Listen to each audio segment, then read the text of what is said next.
terms of preventive diplomacy, of course, mediation, and so forth. Today, we see that the Mozambique Frelimo and their governance, they are moving, of course, forward smoothly. The Cabo Delgado noise, it is just lowered. It is during this very term. Here I'm talking about peace and, of course, security and politics. But looking even at issues of for development itself, we saw a deliberate move where we had a summit of bringing together members of SADC to say, how do we conserve our natural resources? How do we improve tourism? We have seen issues of climate.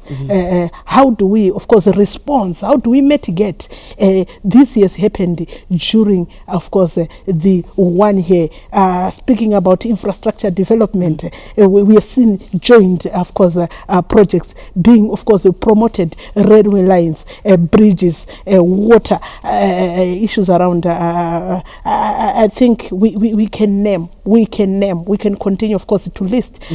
Looking at it to say this is happening within a year, you won't believe it. But this is what is happening. This is what has been happening. Of course, as a SADC chairpersonship, we are constitutionalists. We are handing over.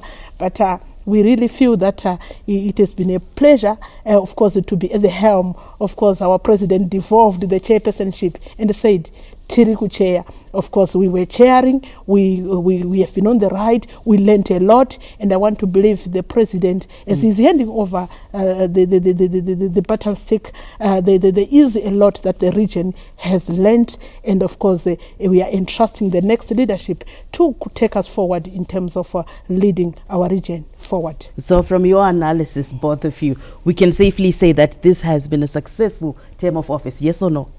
Yes, it was. A big yes. Yes, All right. Now, taking a look at Madagascar now, getting the SADC chairmanship.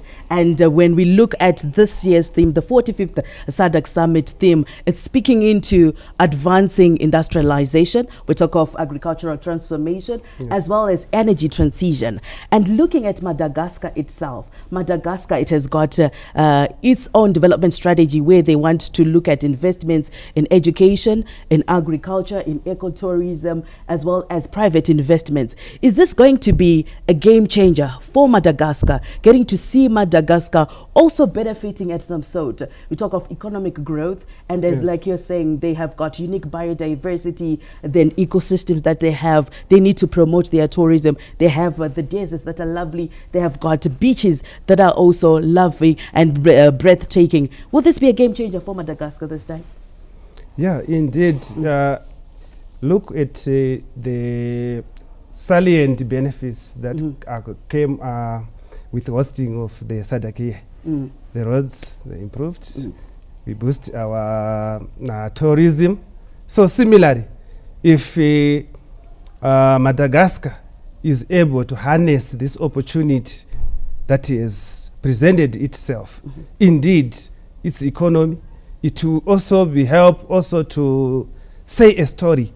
People were able to know Zimbabwe better by experiencing it. That's right. Yes. So indeed, if Madagascar move along that direction, so we are hearing that they are also moving towards the issues of investing in technology in the air transport sector, where they've devised some methods of combating traffic jam.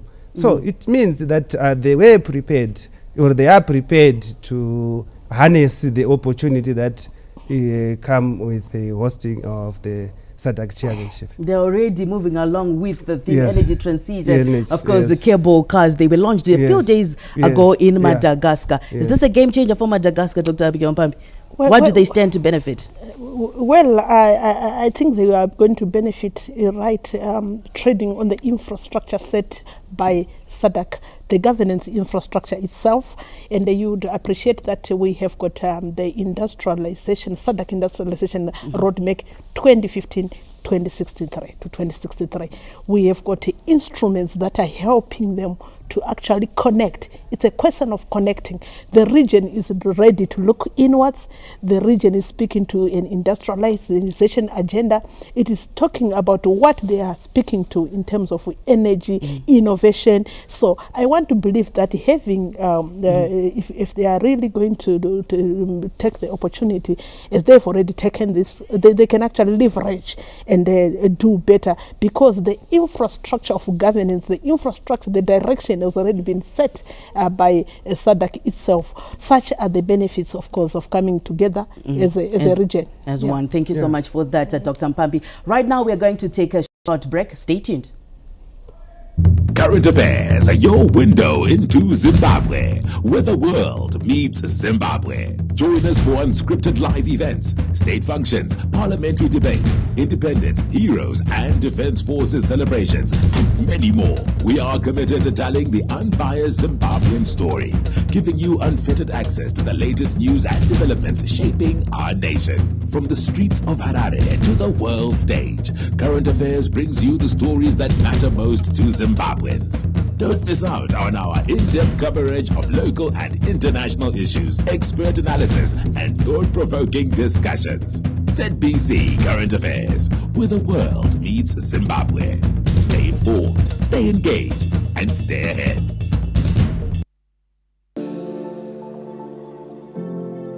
Imagine a region where innovation knows no bounds, where growth and development are limitless, and where opportunities are seized with passion and purpose. Welcome to SADC, where the spirit of innovation resides, unlocking a brighter future for all. From cutting-edge technology to sustainable solutions, the SADC region is buzzing with creativity and progress. We are driving economic growth, creating jobs, and building a better life for our people. Together towards a future that is industrialized, sustainable, and full of opportunities. SADC, unlocking opportunities for sustainable economic growth and development. Join the innovation journey.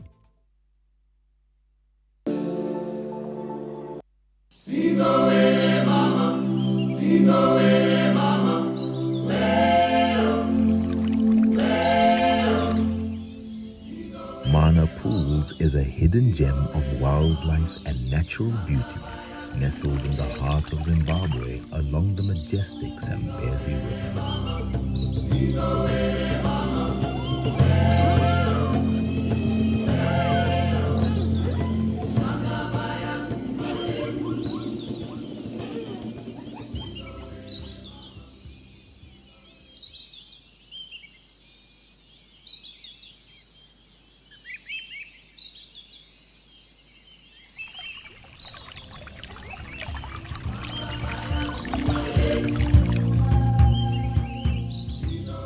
The park is home to an abundance of wildlife, flora and fauna, all living in harmony with the river's rhythm.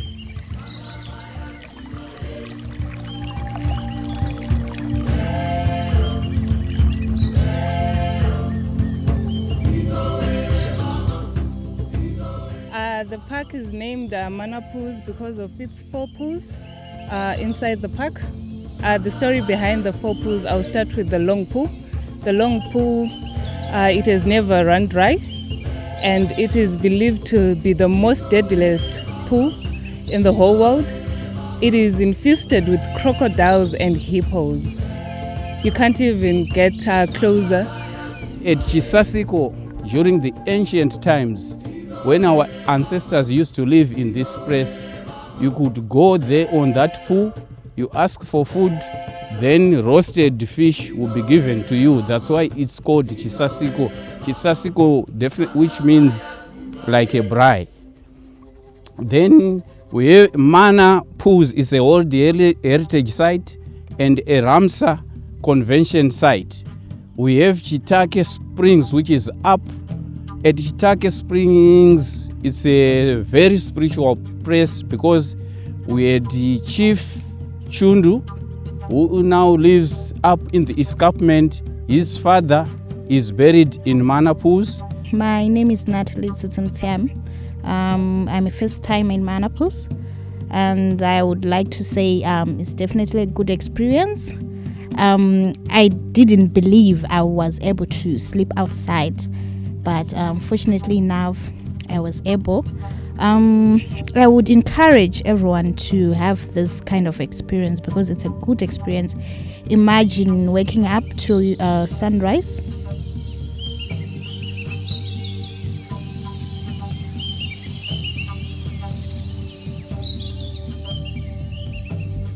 The national park is also home to the incredible Boswell, a true icon of elephant greatness. Boswell is the dominant bull who plays a vital role in the social dynamics of the herd, leading by example and sharing his wisdom. The majestic elephant is renowned for his remarkable size and unique ability to feed standing on his hind legs. The giant mammal has adapted to life in the national park using his incredible strength and agility to reach the tastiest leaves and fruits.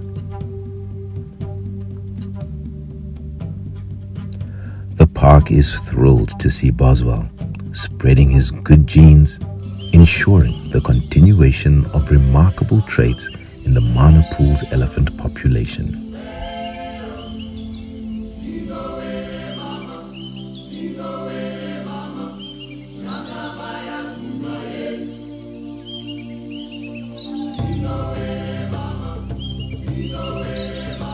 On the northern side of the game reserve is the mighty Zambezi River with its crystal clear waters, a lifeblood of the national park.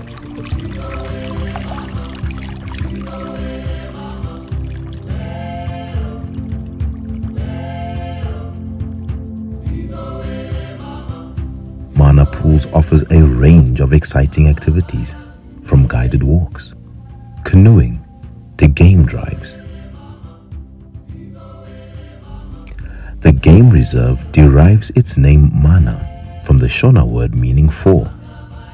Here, the four refers to the four pools in the resort area, that is, the Long Pool, Chine, Chisasiko, and the main pool that make the oxbow lakes of the mighty Zambezi.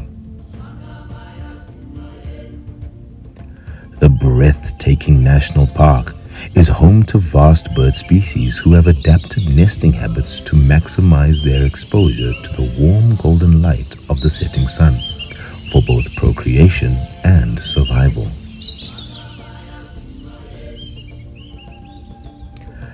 At the heart of the Mana Pools National Park, a tranquil oasis beckons.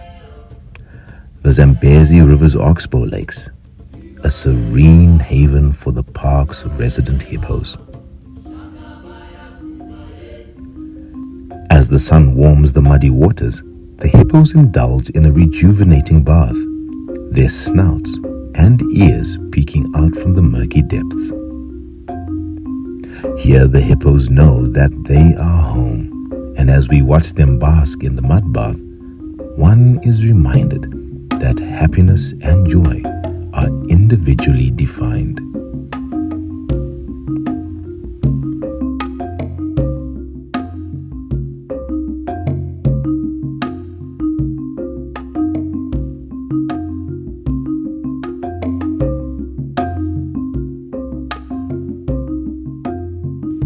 The Mana Pools, once a haven for the majestic Big Five, has not been spared from the devastating effects of poaching.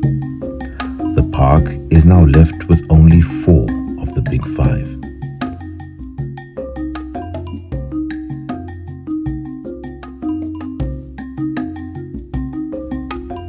The rhinoceros, once a proud inhabitant of this landscape, has been relocated for safekeeping. The relentless pursuit of the rhino horned poachers has forced conservation efforts to take drastic measures, relocating the remaining rhinos to Matusadona National Park. Though the rhinoceros is no longer visible in Mana Pools, the park remains a sanctuary for the other Big Five animals, a testament to the ongoing efforts to protect and preserve Africa's incredible wildlife. The National Park is a reminder of the importance of conservation and the need to protect our precious wildlife from the threats of poaching. Mana Pools, Zimbabwe's wildlife gem, a place where the wildlife beauty of Africa awaits, where time stands still and nature's beauty reigns supreme.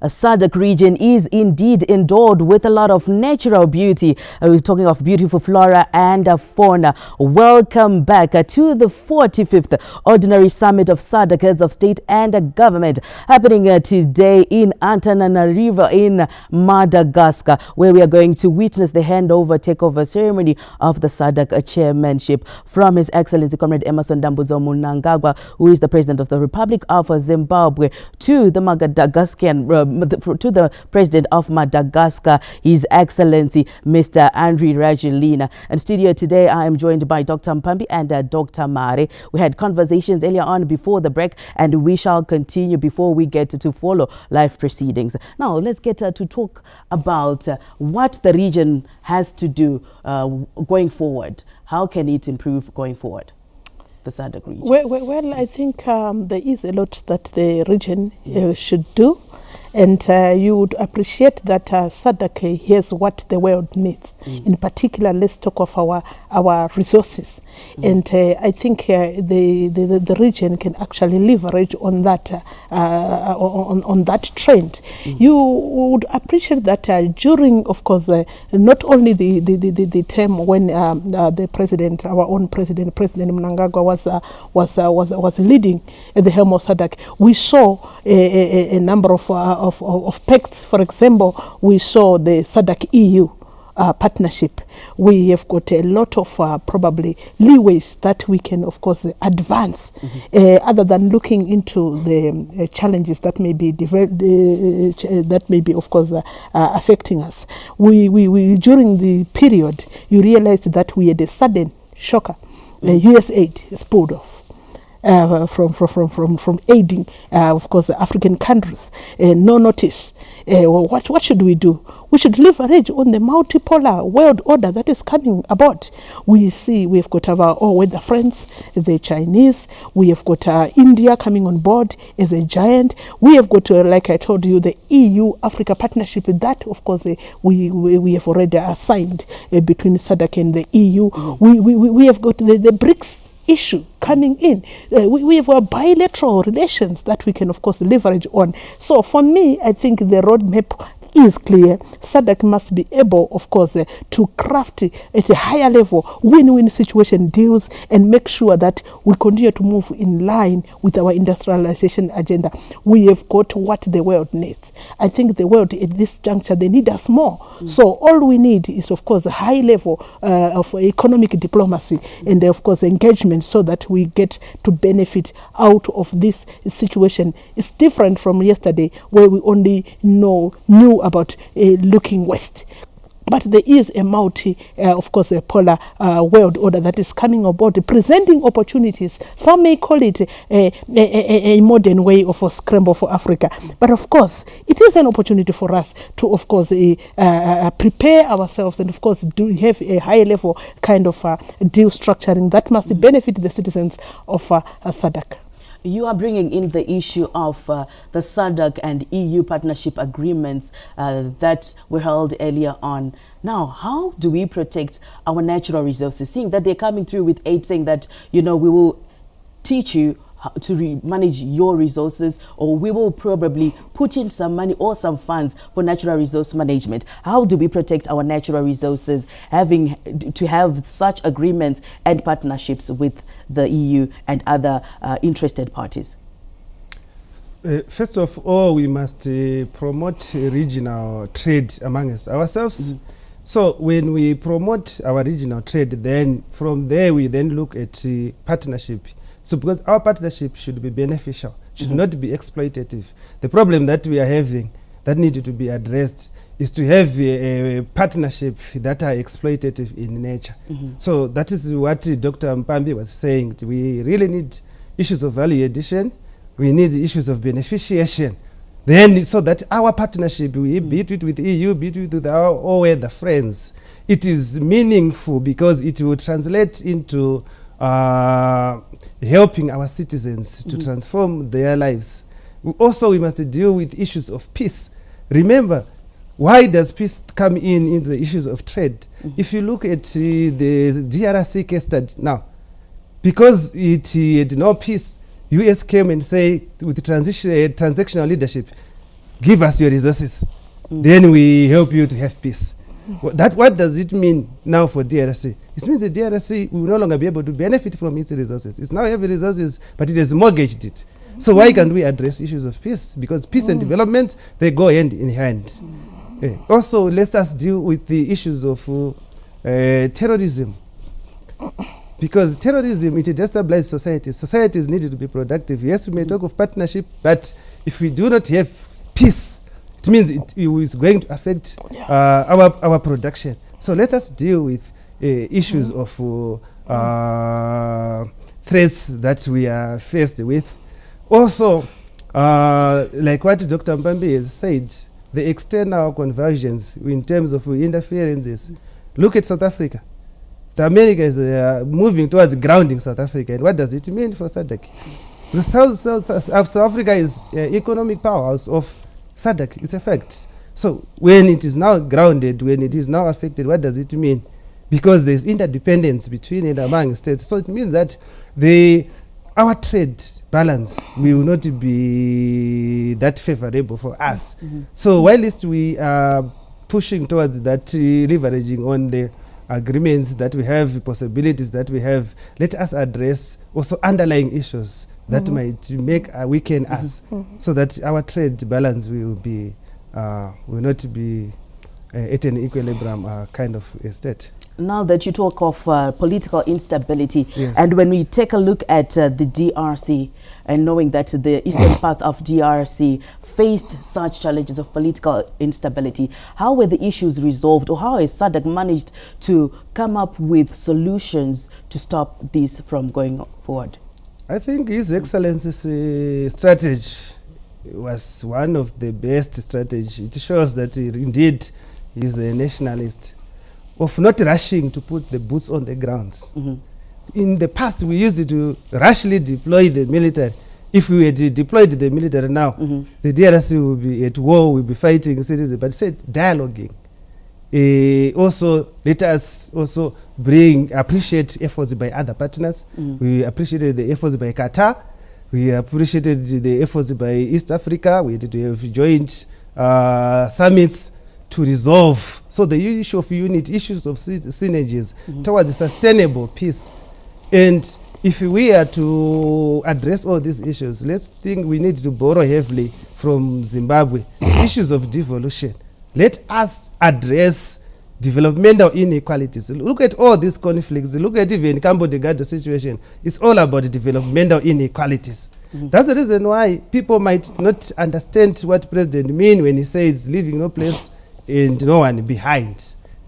That's exactly what it means. If we do not address the inequalities within us, it is very difficult to have peace. And peace is an important variable to economic growth. All right. Thank you so much for joining us right here on ZBC TV. Now we get to cross over to Madagascar and get to follow the proceedings as they get underway.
We're still coming to you live on ZBC TV, and make sure you also follow proceedings on ZBC News Online on our Facebook platform. Thank you so much for joining us right here on ZBC TV.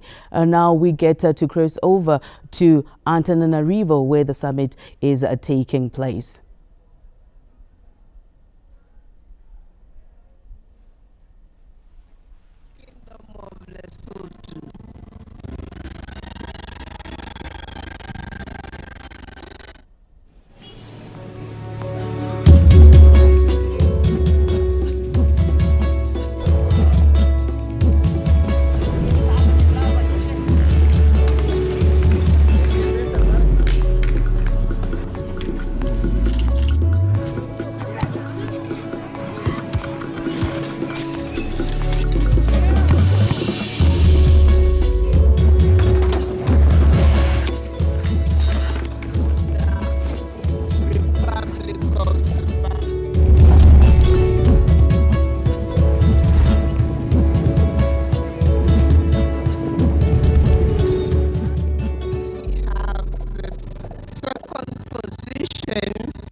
SADC 2025 awards. We're now going to move on to listen to the statement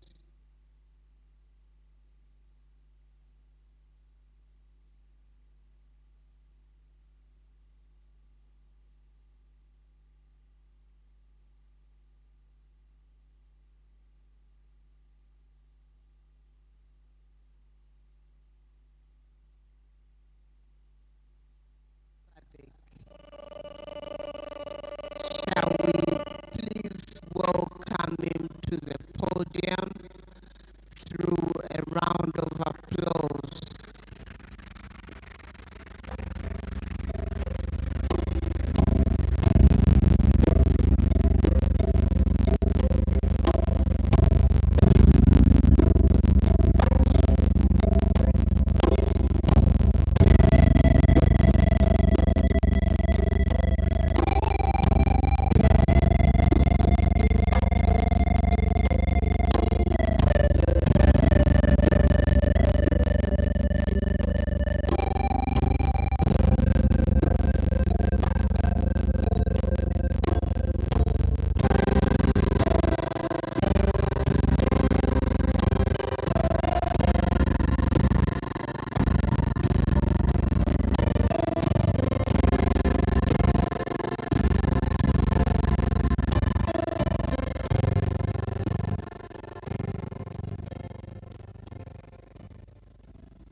Your Majesty, King Mswati III,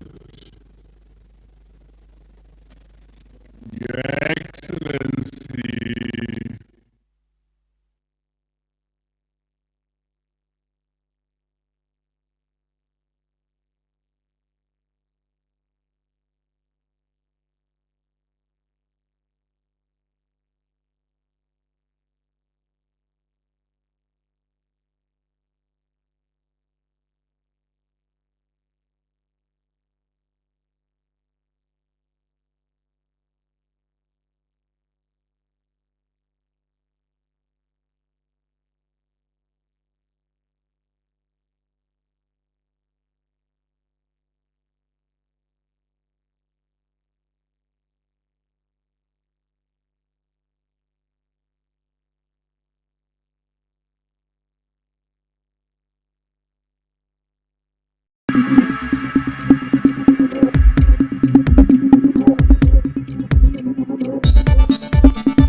Hello and welcome to Focus 54, your real guide to African news. I'm your host, Prudence Mutimbanyoka, and today we are casting a spotlight on a unique manifest that happened recently as the U.S. military aircraft landed in Eswatini, carrying 5 convicted criminals from non-African countries, a move that has sparked a global outrage and debate, raising serious questions about Africa's role in international deportation policies. While some see it as quite a diplomatic arrangement, others argue it reflects deeper power imbalances and ethical concerns. In this discussion, we aim to unpack what this development means for Africa, and I will be joined by a political analyst, Mr. Elton Ziki, to dissect this issue. But for now, let's take a look at the stories making the headlines across the continent. We kickstart with Zimbabwe as the country taking a leading role in ending food shortages, enabling global South nations to shed outdated associations with hunger and deprivation and instead become true examples of economic growth, thanks to major advancements in agriculture, climate adaptation and harvesting. Last month, Lesotho, Malawi and Mozambique, Namibia, Zambia as well as Zimbabwe were all removed from the list of global hunger hotspots by representatives of the UN's Food and Agriculture Organization, FAO. Patrice Tala, FAO Sub-Regional Coordinator for Southern Africa and representative in Zimbabwe, paid tribute to the region's robust harvest strategic policy support and strengthened response mechanisms. He highlighted Zimbabwe's Pfumvudza Intwesa program, which promotes conservation agriculture practices such as planting basins, mulching and crop diversification to improve yields. He also noted that increased investment in infrastructure such as irrigation and transport has made a significant impact. Many countries in Southern Africa are now trying to adapt to the Pfumvudza model, having witnessed its success. Tala also pointed to investments in data and forecasting systems that enable real-time meteorological forecast, crop assessments and food security monitoring, allowing farmers to plan their planting activities more effectively. And now in South Africa, President Cyril Ramaphosa strongly condemned what he described as Israel's deliberate starvation of civilians in Gaza, calling for an immediate end to the ongoing blockade during the 2025 Liberation Movement Summit held in Johannesburg on Monday. This comes after Israel has kept all border crossings into Gaza closed for more than 4 months, halting the delivery of food, medicine and humanitarian aid, and rejecting international calls for a ceasefire. Israel has denied responsibility for any famine in enclave, with government spokesperson David Munster blaming Hamas and claiming the shortages are man-made, and claim the militants a claim that the militants group denies. According to the United States Children's Funds, more than 2.4 million people in Gaza, including 1.1 million children, are at risk of famine due to the Israeli closure of border crossings. Last but not least, in Ghana, where the descendants of enslaved Africans returned to key slave trade sites in northern Ghana to reconnect with their ancestral roots, retracing the path once taken by the captive ancestors from villages like Noka to the slave markets in Salaga. Naomi Adams, queen mother of Kakoshi village, discovered her family ties to slavery while researching for a university paper. She found her great-great-grandfather's name in a New Orleans census, leading her to a slave listing. Local guides, often descendants of families linked to the market, lead tours and share historical insights into the history of the slave trade. Located on Africa's west coast, Ghana was at the center of the British slave trade for 150 years. More than 15 million people fell victim to the transatlantic slave trade over a span of 400 years. Well, that's all we had for you in this segment. Join us in our second segment, where we are going to discuss our topic today on the third country deportation policy. Stay tuned.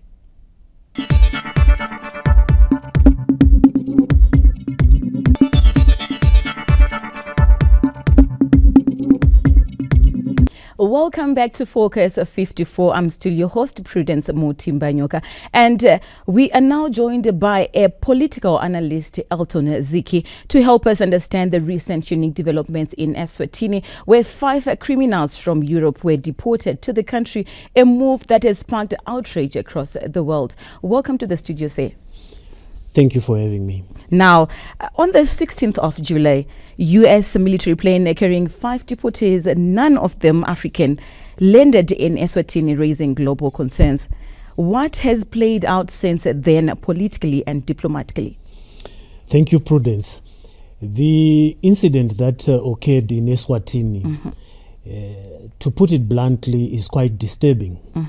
And to get to your inquisition of the reactions that has transpired over the period from the 16th of July is quite varied. And the disturbing issue is that as thought leaders and individuals who have continued to focus on the development of Africa's governance processes and acceptance within the global structure of the world order, you would want to see that this is at the front line of new developments that have emerged on the African continent, and these are fairly new in terms of the developments. And this starts within less than a decade and a half ago with the discussion between the UK and Rwanda to accept asylum seekers that are not originally from the country of deportation. And in this case, it's a euphemistic approach to say third countries. I would view it as a derogatory term to say third world countries, hiding under the term third countries. So the reactions have been quite varied, as I've indicated earlier on. But the danger is that there's not been enough time for African thinkers, philosophers, and also social scientists to be able to reckon and pay attention to the fact that this is a developing issue, and the implications and ramifications thereof need to be further looked into. As well as from a continental point of view and a regional point of view, and our ethos as Africans to say that in the SADC region we are focused largely on implementing decisions that are based on the collectivism of governance. And with regard with the Kingdom of Eswatini and the underlying currents of its acceptance of these deportees.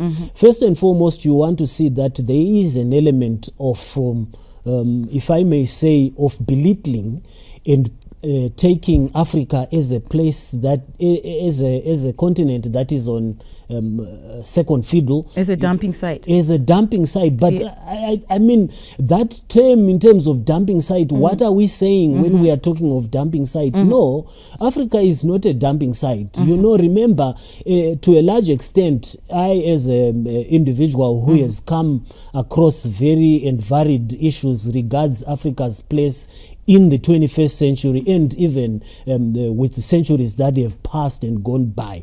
You know, Africa at times is complicit in terms of how we are treated by the global north. Yes. So this calls for further investigation and further input in terms of those that rely on advising and giving guidance to those that are in African leaders in positions of authority, and those that run administrations of countries, to say that decisions, when they are made, first and foremost in the spirit and ethos of Africanism, Ubuntu, collectivism. We are in SADC, and if there was inclusion also with regards with the SADC chair to get input and guidance, there would also have been input from SADC African countries. So the reaction largely is that people feel belittled. African countries feel that it is not proper from a diplomatic point of view. Okay. To say, how would you accept to receive and in your care have criminals, convicted criminals? Maybe with that background, let's talk about the relationship. What kind of a relationship does the US have with Eswatini that would allow a military aircraft to deliver such a controversial and unique manifesto? This is a complex situation that is obtaining, because you must be aware that of late the Trump administration's policy, not only with Eswatini, with people of color as a racial background, they are averse in terms of their relationship with people of color and places of their origin. And you must also be aware with the conduct that the Trump administration has had with the Republic of South Africa, of which Eswatini is within the territorial boundaries of South Africa and Mozambique. This relationship that we may see as if it is cordial, even if diplomatic files state that there is cordial relationship or warm relationship, I would like to view this relationship as that which presents itself in a very skewed and unbalanced in the favor of the US. And the weight largely is bearing its brunt on the Kingdom of Eswatini. But as I have highlighted earlier on in the previous presentation, it is a situation where you see that according to the press secretary of the United States, the office of the press secretary, it states that there has been discussions over quite a period of time with the leadership and governance structure of the monarchy of the Kingdom of Eswatini, up until the acceptance of granting airspace and clearance of a military aircraft to deliver and accept the deportation of those criminals. So what we then don't understand at the moment is that what were the enticements that were they presented? forced, or was it? What were the promises that were given to the Kingdom of Eswatini? And as I've said, if people seek to appease the Trump administration at the moment, they do so at their own peril, at their own risk. We've seen his conduct even with his kith and kin within Europe, where he has indicated left and turned right. What more people of color What more the The third black world. population? Yes. What more a third world country? Yes. As you rightly put, Prudence. Okay, we are discussing about the issue of a third country deportation. Eswatini just received 5 criminals. What are the implications? Stay tuned for our next segment as we discuss more on this.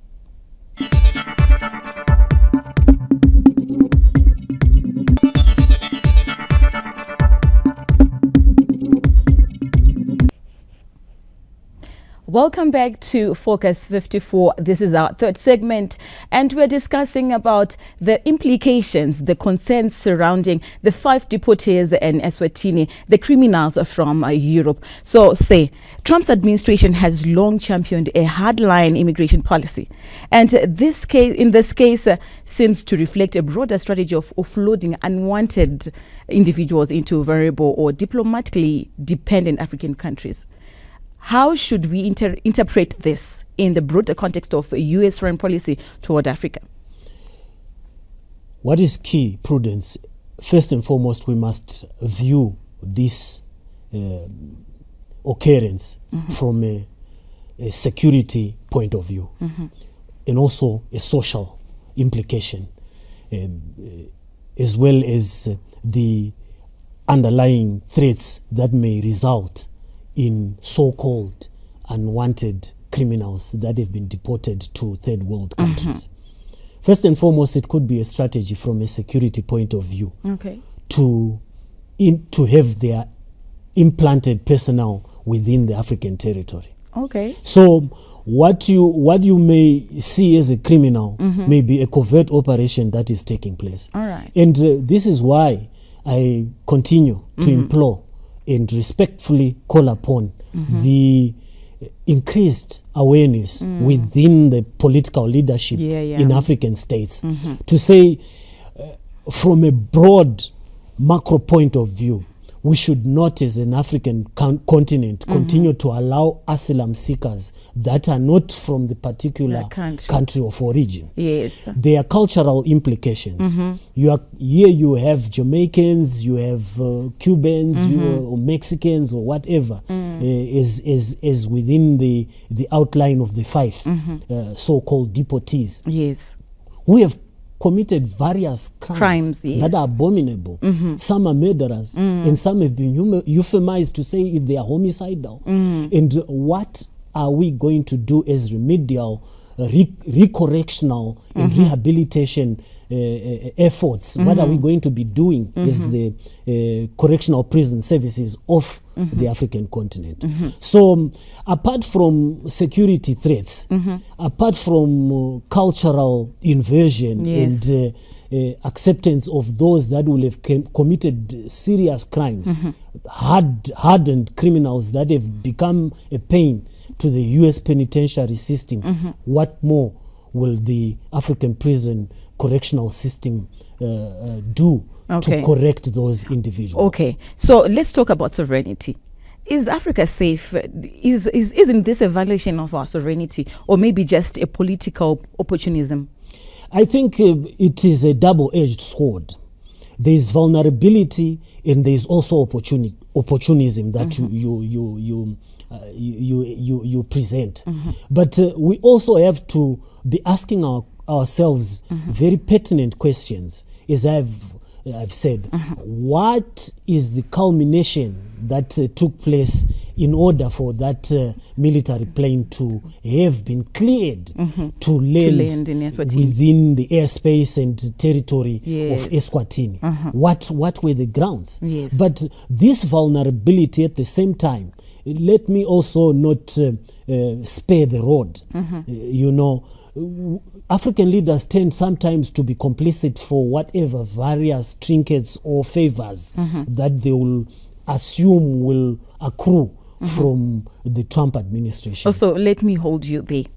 Are you saying African leaders are trading human safety or the country's sovereignty or safety for favors? There is a possibility, because what else would you, how else and why else would you accept to have deportees that are not your nationals? Okay. There should be underlying benefit that those particular countries would be having.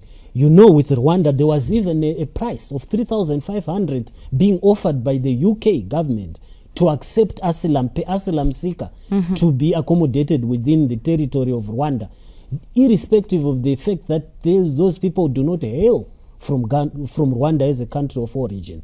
So in this case, what then are we going to be talking about?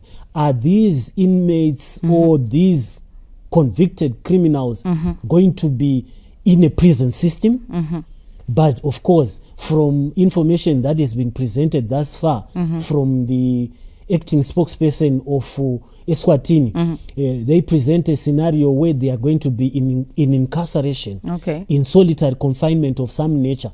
But for what benefit? But why couldn't they do that back in US? This is the question that that we are all seeking to address, to say, why is the US doing that? Doesn't it have those solitary confinements? You see, the US penitentiary system is known to have such solitary confinement. But here, remember, I've been talking to you of covert operations that may be underlying, because these people can be implants, can be plants of various missions on the African territory. Okay, so what are you saying about the accountability in some African governments when negotiating with these powerful states? I think Africa needs to have this approach of collective accountability, where there is interface between and amongst state, especially in the context of SADC, and consultation, especially with the sitting chair or any other countries that may have upper hand in terms of diplomatic prowess, and also understanding the psyche of the Trump administration, which is to a large extent quite, in terms of its approach, intimidating to people of color, in terms of being racist. And that is very clear. When these discussions when these discussions of acceptance of immigrants are taking place, they are bordering on racial superiority and also African inferiority. So we need to strike a balance where we are not complicit as Africans. We should be assertive in terms of our approach, in understanding the global world superstructure, how it is structured, so that at the end of the day, when we make decisions, we make informed decisions, and also have intellectual systems of think tanks that interrogate systems of implication to governance and territorial integrity and sovereignty of the African states. And let me just quickly point out that at the moment there is a drive in the global structure to do away with the territorial and individual sovereignty of states. That's why we are always diverting and moving towards this global and free trade approach. So that affects the localized governance system. So we are talking about foreign nationals with no legal right of return are offloaded in African states. What risks emerge from these individuals and the host country? Can you come again? What recent emerged? What did you? We are saying what risks emerge from both individuals, those individuals, the deportees, and the receiving country. Look, they are coming into a system and into a place that they have not have a chance to acclimatize to. They don't know the cultural norms, the standards and ways of living within Eswatini. Remember, Eswatini and Africa are largely cultural state. Is a largely cultural state, including the bulk of Africa. We are a homogeneous entity in terms of accepting that we must be who we are as Africans and determine how we live. So the risks, as I have said, here is a hardened core criminal who has been committing crime. There is that obvious potential risk that once a criminal, always a criminal, and they'll repeat. If they were murderers, they will probably harm someone even in a prison setup. So as we round up, we are running out of time. So in a few seconds, what's your final take? My final take and my position is that African leaders must be alive to current and developing and emerging issues such as this, and create an approach to carefully and systematically, if not scientifically, study the implications of such actions, and also increase their security, sovereignty, and strength within their borders. To say if there is any decision that is to be made from the global north, there should be fair and wide consultations within member states to also give advice and input as to what further decision to take. Thank you so much for sharing such rich insights there. You're welcome. So African leaders should be wary and should be able to agree on these policies before they engage the global north. Join us next in our next episode, same time, same place. I'm Prudence Mutimba-Nyoka. Stay blessed.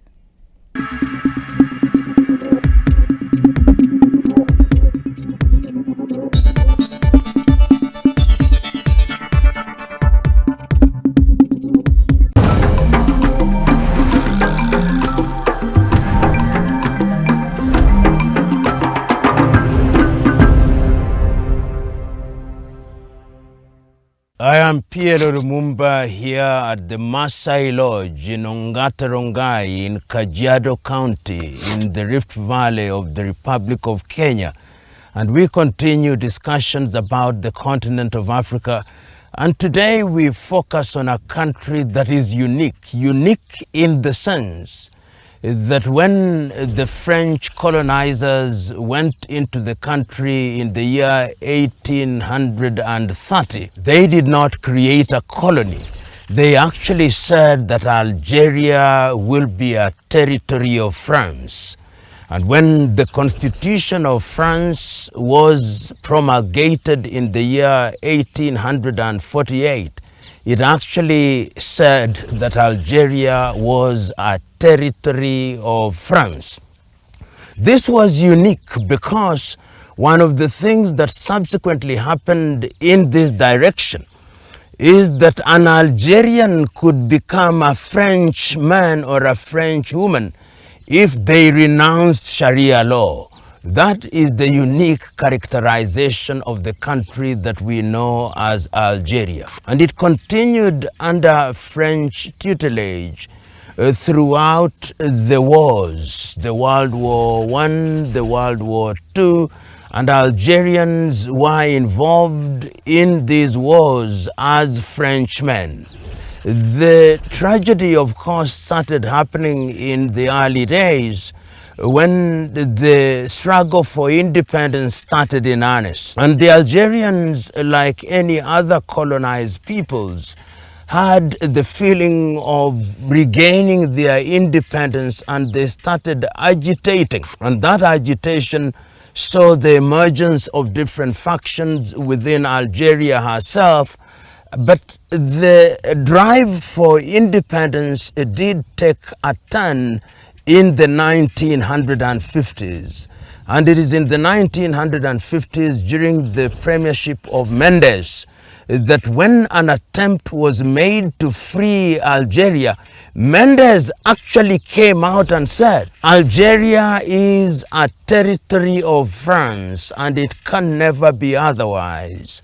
The then Minister for Justice, Francois Mitterrand, also did issue a statement that that was indeed the case. And a group of Frenchmen had actually been transported to live in Nigeria called the Pied Noir. Pied Noir meaning Blackfoot, were soldiers and individuals, some not necessarily soldiers, who went into the territory of Algeria as if it was a territory of France. But the agitation did not stop. A number of events took place with individuals in the army mounting activities designed to drive away the French, but many of these failed.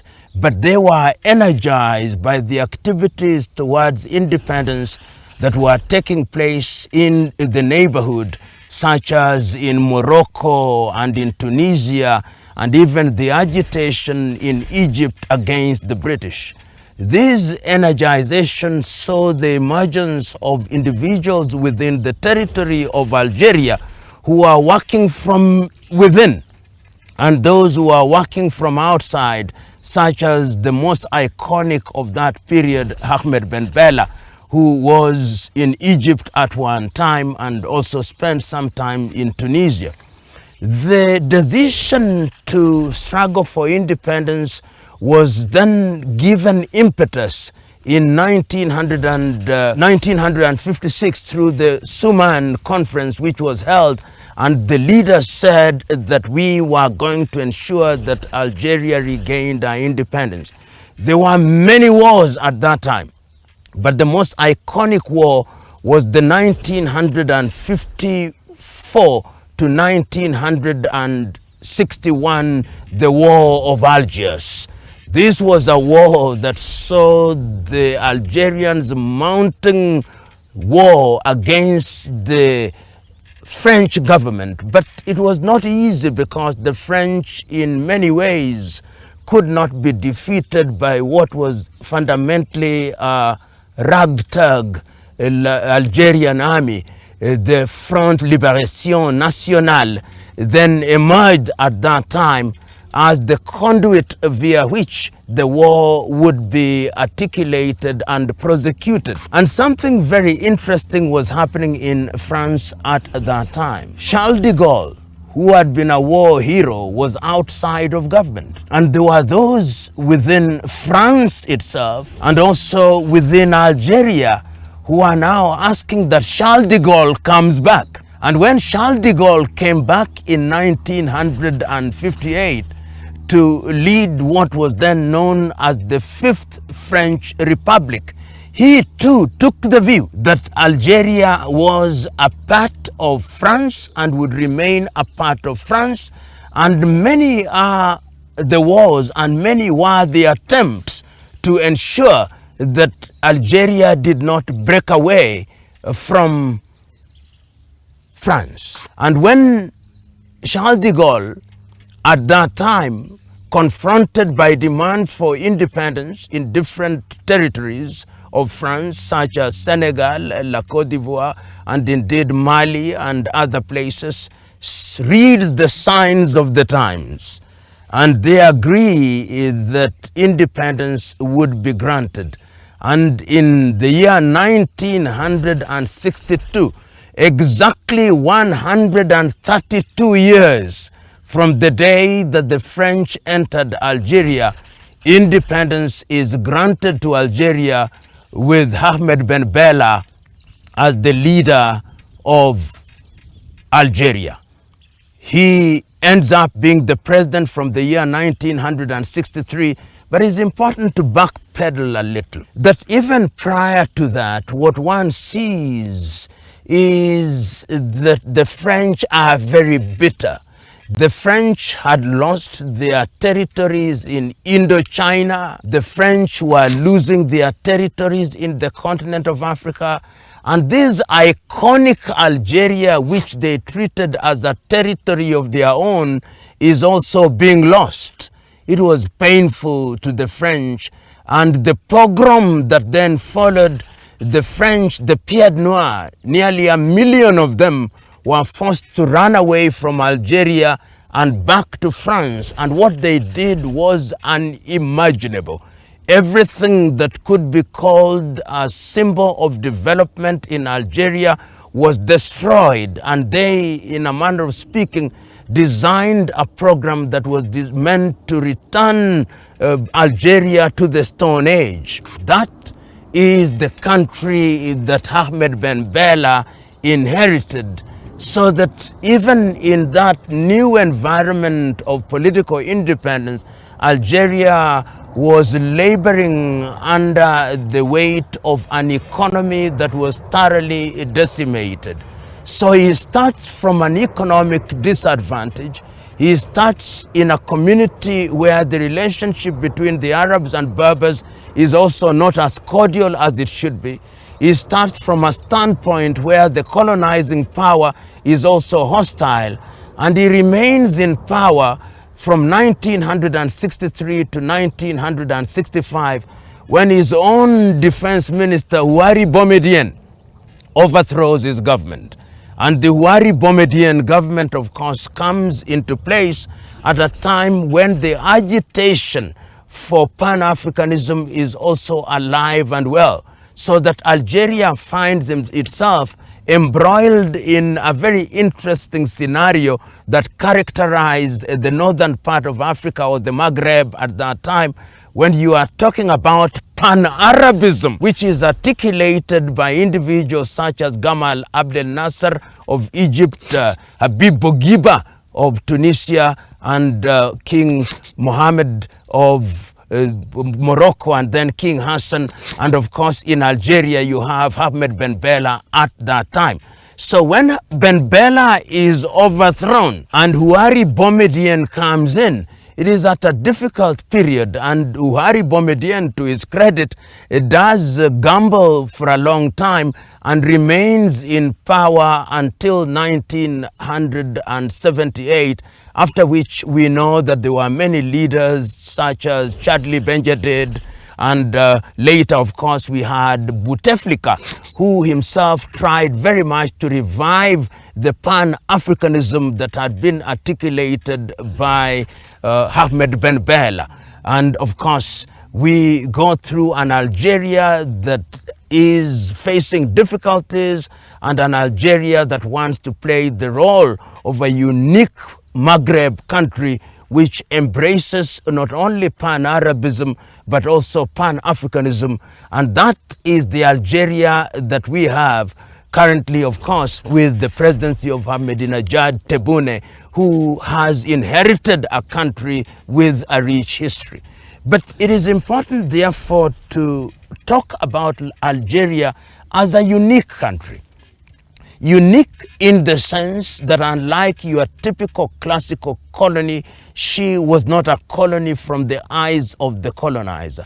Unique in the sense that by dint of constitutional provisions, the colonizers saw Algeria as a country which was a part of its territory. And indeed, there were elements within Algeria itself, people of Algerian extraction, who did not want independence and were saying that they would prefer to remain a part of France and be a territory that enjoys autonomy. That is a history that was unique amongst the peoples who were colonized, and Algeria therefore stands out in that regard. And that is why I think its Pan-African credentials have remained alive even when there were circumstances and instances when we did not have the spirit of Ahmed Ben Bella, when we had interruptions, but we saw that spirit being rekindled during the presidency of Bouteflika, and one hopes that going forward we will see an Algeria that plays a critical role. But as we speak now, there is already a spat between Algeria and France once again. And this has come about with the far-right movements that we now begin to see emerging in France, and they are targeting foreigners, including persons of Algerian descent, most of whom are to be found in France in cities such as Marseille, and of course with quite a discernible presence even in Paris itself. So Algeria's relationship with France remains tenuous, and we know that there are many Algerians who became naturalized as Frenchmen and women, and that tension exists. And even in the year 2024 and the year 2025, we continue to see those tensions which are undergirded by the history that we have articulated, the short history. So our Algeria is a unique country, unique in the sense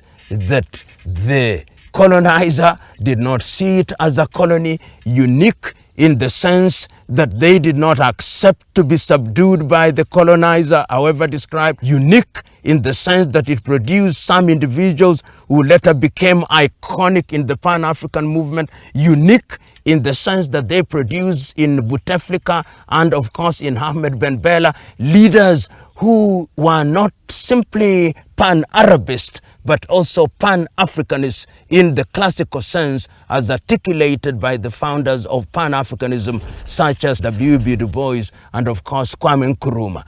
That is Algeria, the home of Ahmed Ben Bella, the home of Bouteflika, and now under the presidency of Ahmadinejad Tebboune, Algeria, a part of Africa in the Maghreb.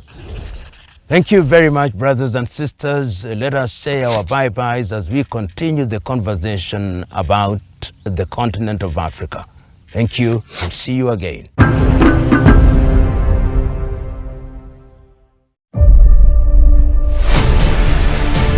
They came from all over sub-Saharan Africa, and they left the continent to save a homeland that wasn't even theirs. Juin 1940, il a pris part au combat du 5 au 24 juin 1940 et est resté fidèle jusqu'au bout à son devoir militaire et à son drapeau. They fought in the shadows, in obscurity. Ils ont contribué à la libération de la. But France, for her part, has often chosen silence. La France a entretenu l'oubli depuis le départ. Elle a essayé de faire oublier cette histoire-là. And sometimes it was worse than forgetting. It was betrayal. Comment tirer sur des gens qui nous ont libérés? C'est inimaginable. This film is a tribute, an attempt at justice for people forgotten for too long. Là où nous sommes, c'est le lieu du massacre de nos parents tirailleurs massacrés le 1er décembre 1944. Et chaque famille sénégalaise, la mienne comme d'autres, a été impactée aussi par cette guerre-là. A long past hidden in shadows. This film is an attempt in its own way to shed some light upon it.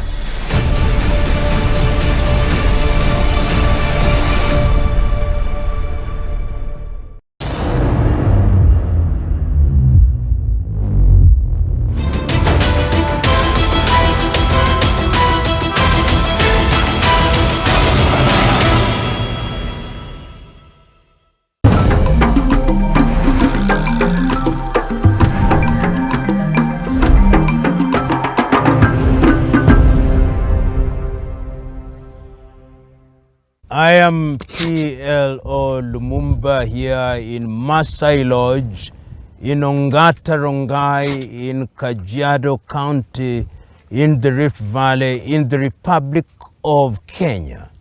And today we look at the relationship between Africa and Russia. And it is important that we have a little history to this conversation because Africa may be talked of as if she is one unit, and that is the ultimate aim. But the reality is that there are 54 African countries recognized by the UN, and there are 55 countries, and if you ask others, there could even be more because there are others agitating for recognition. But that notwithstanding, there is the desire on the part of Africans to have unity, and that is the very reason why programs such as Africa Agenda 2063 and Africa Continental Free Trade Area are given pride of place, because they form the foundation stone upon which Africa can begin to operate not in silos but as a united front, so that our affairs can be dealt with and dealt with effectively. It is also important to note that Africa cannot exist in isolation.